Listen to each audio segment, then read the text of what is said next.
no mu bwami bw'Isirayeli harabonetse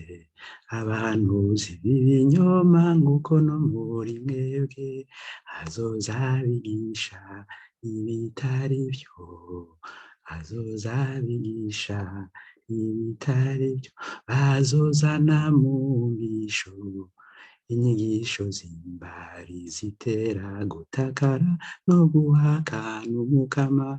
bazokwihamagarira gutakara, bazokwihamagarira gutakara, benshi bazobakurikira ubuhumbu bwabo, bize bituma inzira y'ukuri ntebagurwa, mu gahendo bungukire muri mwebwe, mu gahendo bungukire muri mwebwe, urubanza bakwiye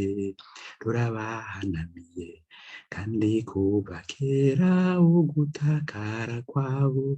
kuzirana na kure kwibagirwa, kuzirana na kure kwibagirwa.